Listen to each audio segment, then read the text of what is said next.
Hi Taurus, kamusta? Tignan natin kung ano yung mensahe para sa'yo. Keep in mind na ito ay general reading lamang, so hindi po lahat ay makaka-relate. So be open-minded. Pakilawakan po ang isipan at kung di kayo naka-resonate, pwede niyo pong panoorin yung inyong other signs, Moon, Rising, and Venus. Or pwede rin naman mag-focus lang kayo dun sa big three ninyo, Sun, Moon, and Rising.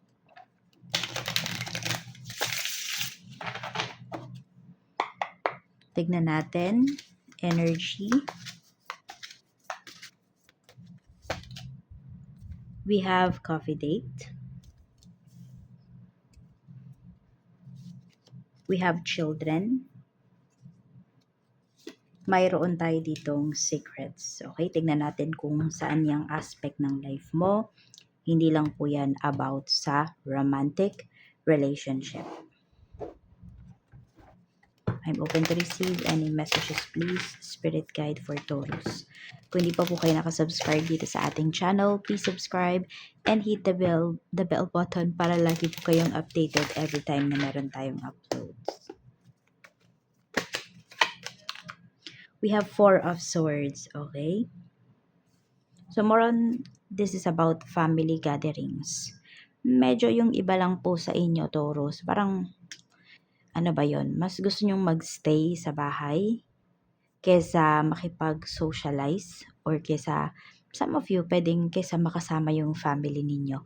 I don't know kung may hidwaan dito. Pero alam mo, itong pag-uusap na to, okay, kung ano man yung mga hidwaan po ninyo, mga misunderstandings dito sa family, masosolusyonan siya nitong pag-uusap na to. Pero you make sure na ready ka talaga na makipag-usap kasi kung hindi naman, 'di ba?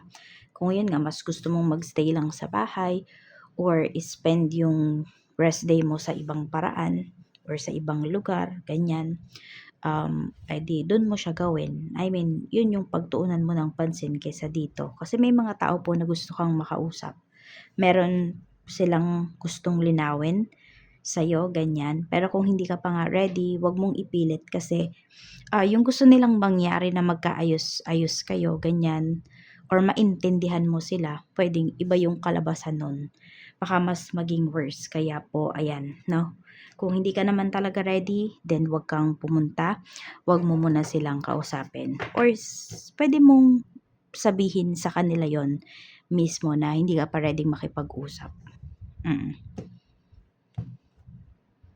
Tignan natin ano tong children. We have 7 of Wands. May matigas ang ulo rito. Ayan. Sabihin natin, pwede rin naman po Taurus, no, yung mga anak mo or yung anak mo. Kung ano man yung gusto nila, ayan, naglalagay, merong boundaries pa. Alam nila yung boundaries, alam nila yung salitang respect. May ganyan. Yung akala mo bata pa, pero malawak na pala yung kanyang isipan. So, hindi mo siya mapipilit kapag ayaw niya talaga. Pwede rin meron po kayong anak dito or some of you apo na siguro na kapag ito yung gusto niyang isuot, ito talaga yung isusuot niya. Alam mo yun? Alam niya yung gusto niya, in short. 'Di ba? Nakikita mo lang yung bata na yan na parang inosente, na parang ayun, matigas yung ulo, pero hindi eh. Alam niya kasi yung gusto niya. Oo. Basta malawak yung pangunawa, malawak yung kaisipan ng tao na to or ng mga bata na to. Meron din dito, pwedeng kayo to, nag-mature talaga kayo ng maaga. Or pwedeng nagtrabaho kayo ng maaga, ganyan. Or basta nag-mature kasi pwede po na madami ba kayong magkakapatid, ganyan. Naiintindihan niyo yung sitwasyon ninyo. Or ito, kung mga anak mo to, pwedeng naiintindihan nila yung situation po ninyo sa life ngayon. Tingnan natin ano tong secrets na to. We have Queen of Wands. So may someone dito, female figure po ito, no. Feeling mo ba may tinatago siya sa'yo? More on pwede na may tinatago na pupuntahan yung taong to. Ayan po. Meron siyang pinagkakagastusan na ayun, pwedeng may kumikickback, ganyan po, no. So, merong pinagkakagastusan yung taong to na hindi niya sinasabi sa'yo. Pwedeng ito kapatid mo. Okay, bakit concern tayo or bakit concern ka? Kasi pwede po na pwedeng ikaw nagpapaaral sa kanya, ikaw yung nagbibigay ng budget sa kanya, ganyan. Pwede rin ito ay mother mo, ayan po, or anak mong babae. Basta meron ditong tinatago sa'yo. May mga binibili na hindi pinapaalam po sa'yo. May mga gastusin na kinikip sa'yo. Na dapat alam mo kasi nga, yan, yung iba sa inyo, kayo yung breadwinner dito sa inyong family. So, ang nangyayari, nawawalan sila ng respect sa'yo. Dun sa hindi nila pagsasabi na yan. Tignan natin. So, pwede naman di ka magagalit once na sinabi nila kasi maiintindihan mo naman. Pero kasi baka yun yung, meron dito, no, yun yung iniisip na baka magalit si Taurus kapag sinabi ko na ganito ganyan. Na bibili ko ng ganito. Alam mo yung supportive ka naman pero natatakot sila. Tingnan natin, kamusta yung emosyon mo ngayon? Kamusta ang emosyon mo ngayon? We have 10 of Wands. So, medyo stress ka din talaga, ano. Ayan. And also,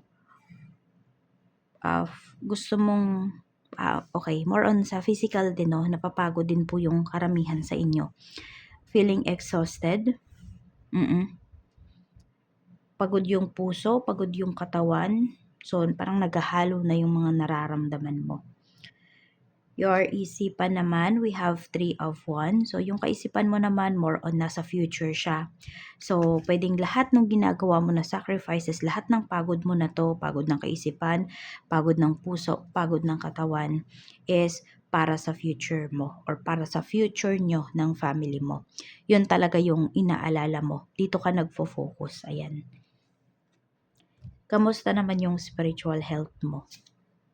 9 of Pentacles. Okay naman po yung inyong spiritual health. Hindi ko alam kung merong manggagamot dito. Ayan. Or pwedeng practitioner din po yung iba sa inyo. Sabi lang dito, wag mong aabusuhin yung sarili mo. Kasi nga, di ba, meron tayo dito yung napapagod. Ayan po. Yan, kung magagamot naman po yung iba sa inyo, meron kayong, ayan, kaya nyong mag-heal.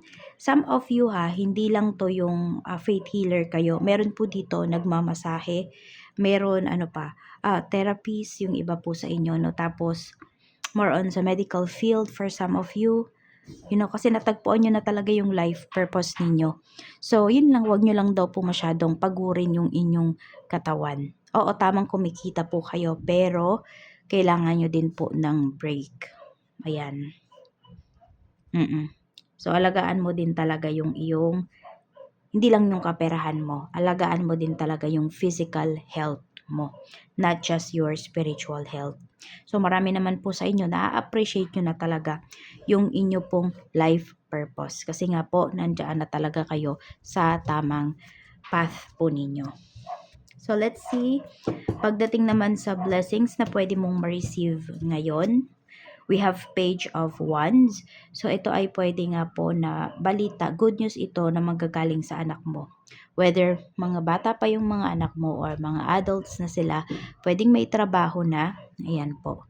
Meron dito, iti-treat kayo No, pwedeng ito din yung coffee date na yan. Pwedeng kayo to ng anak mo, 'di ba? Lalabas kayo, ganyan po. Tingnan pa natin. Meron kasi dito gustong bumawi sa'yo. So, meron ka bang anak na wala pang asawa, ganyan? Oo. Or kakagraduate lang, talaga is gusto niyang bumawi. We have King of Wands. For some of you naman, nakikita ko rin dito, parang anak tapos tatay, yung relationship. So, kung yun nga, sila yung may hindi pagkakaunawaan dito, no, yung mag-ama mo o ganyan. So, pinapakita po rito na magkakaayos. So, blessing yun sa'yo kasi syempre magkakaroon ng peace sa bahay po ninyo. Diba? Babalik yung dating sigla nung tahanan po ninyo.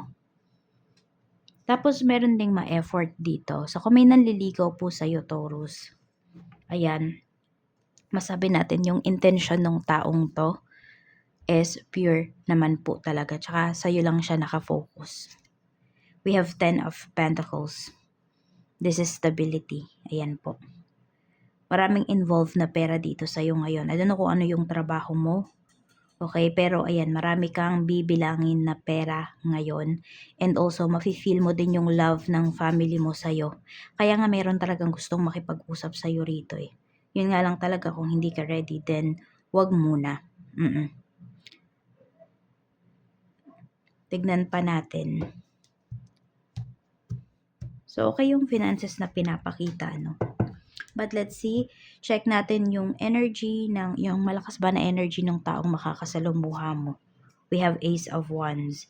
So, may mga balikbayan ka ba ng mga kamag-anak dito or pwedeng sabihin natin kung from other provinces, okay? Pwede po na makikipag-meet sila sa'yo. Ayan. So, more on excited. Yan, ganyan yung mga energy ng mga tao sa paligid mo. Excited sila na pwedeng ikaw mismo, sila ay excited na makita ka mismo. Ganon. Or makausap ka. Basta ganyan yung pinapakita dito. Excited po ang mga tao. Yun yung pinakamalakas na energy. Ngayon, check natin sa trabaho. Kamusta? We have Temperance. Kung kayo po ay nag-apply ng work, medyo matatagalan pa bago kayo talaga makahanap ng work, no? Six of Pentacles. So, for some of you, 6 weeks time, yun na yung pinakamatagal. Pero depende yan ha, kung anong trabaho ba yung hinahanap nyo. Kasi kung kunwari, nandito kayo sa Pinas, tas mag-abroad kayo, or for some of you, nasa other country kayo, tas magko-cross country kayo, pinakamatagal, hindi 6 weeks, pwedeng 6 months. So, depende yun sa pag-usad ng mga papers po ninyo. Sa may current job naman po, we have Ace of Swords. So, may kakausap sa'yo dito ngayon eh. Six of Cups. Isa sa mga tinuring mo na kaibigan dito sa work. We have the Magician. May pabor siya na hihingin sa'yo. Yan. So, isang kasamahan mo sa work, may hihingin na pabor sa'yo. We have the High Priestess. Maraming naiinggit sa'yo dito na na mga co-workers mo. Mag-ingat ka, Taurus. Itong mabait sa'yo na to, na tinuturing mong kaibigan, baka mabait lang to sa'yo kasi baka may napapala siya eh. Kaya tingnan mo, kung hindi mo talaga din kaya yung hinihingi niyang pabor, tanggihan mo siya ha, wag kang oo. Kasi ikaw yung malalagay dito sa alanganin. And once na tinanggihan mo yung taong to kasi hindi mo talaga kaya yung hinihiling niya, no? Tignan mo kung ano yung magiging approach nito sa iyo next, okay? Or ano yung magiging yung pakikisama niya sa iyo. Tignan mo kung may pagbabago. Tignan natin sa business naman, kung may business ka, we have Queen of Swords. Madami kayong iniisip pagdating dito sa negosyo. Knight of Cups, more on paano ma-improve yung good customer service, yung mga products po ninyo. Yan, more on basta nag-iisip ka para mas gumanda pa yung negosyo. Kamusta yung clients? Page of Pentacles. So, okay naman po yung clients ninyo ngayon. More on mga bago ang pinapakita rito ng mga kliyente. So, pwede ngayong araw na to mas maraming bagong kliyente yung bibili sa inyo po. Yung makakatransact ninyo. We have the Emperor. So, kailangan talaga is may improvement po rito pagdating sa service po na binibigay ninyo. Kung meron kang staff, ayan, medyo parang kasing bossy yung energy. Yung hindi siya approachable. Yung parang matatakot ka. Kung ako yung client, ang mararamdaman ko parang nakakatakot magtanong. Kasi kunwari, nagka-canvas pa lang yung client mo, ganyan. So, nakaka-intimidate yung energy nitong staff mo.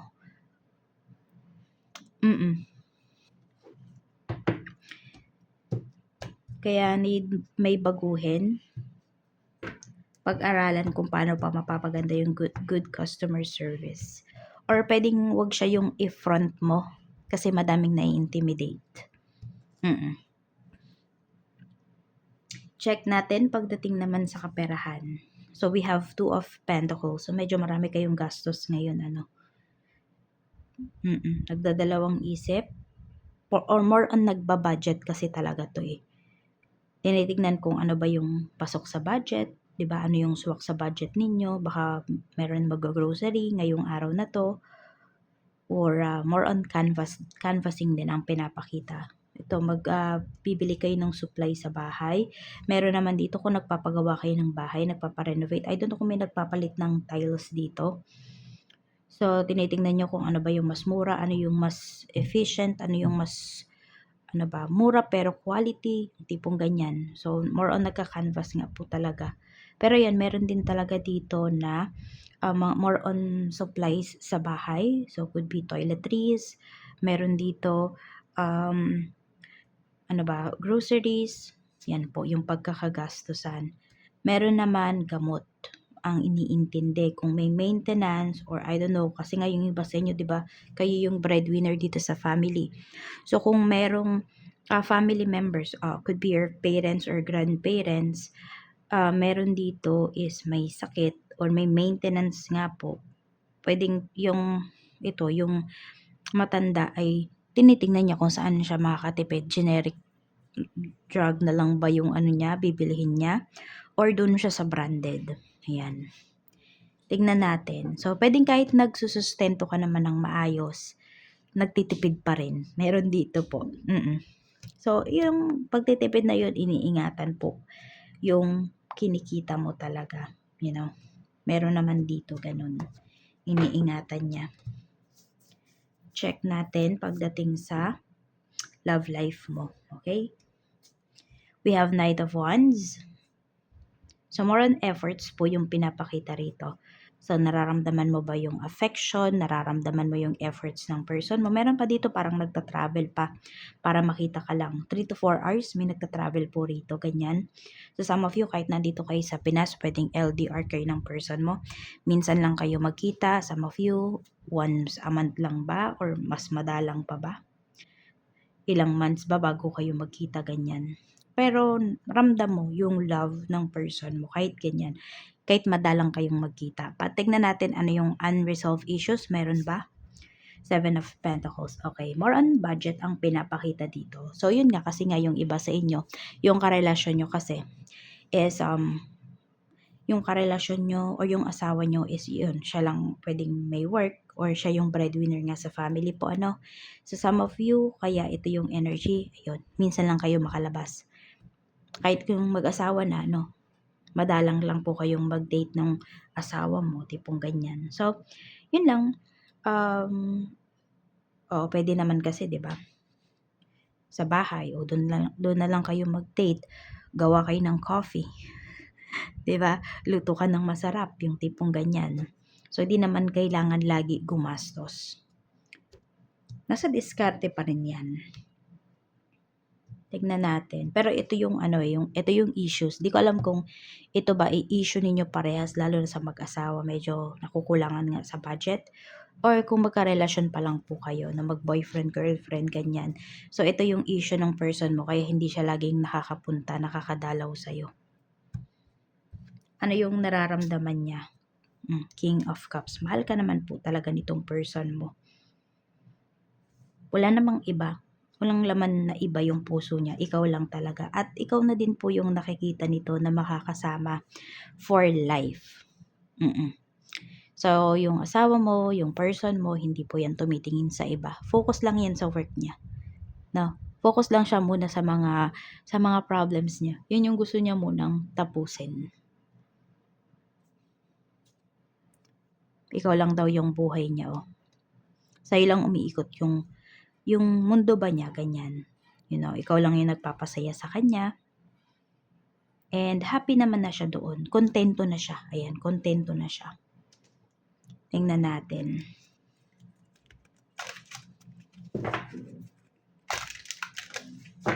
Some of you, di nyo naman masabi na swerte kayo eh. No, pero, hindi kayo swerte. Blessed kayo. No, na-appreciate mo yung person mo. Na-appreciate ka niya. Yun yung pinaka-importante. Kahit ano pa yung status ninyo sa life ngayon, pwede naman niyang i-improve. Mensahe pa for you, Taurus. We have strength. Everything you've experienced in your life has made you strong and courageous. So, kung ano man yung pinagdadaanan ninyo, ngayon, Makakayanan nyo po yan. Dadaanan nyo lang talaga yan ha. Huwag kayong tumambay masyado. Malalagpasan nyo yan kasi malakas kayo at malalampasan nyo yan kasi ano nga po yan dadaanan nyo lang. That's your fate. Okay? Dadaanan mo lang yan para maging malakas ka. Para mas makilala mo pa yung sarili mo. Yan lang po yung mensahe para sa'yo, Taurus. Ingat and see you again on my next video.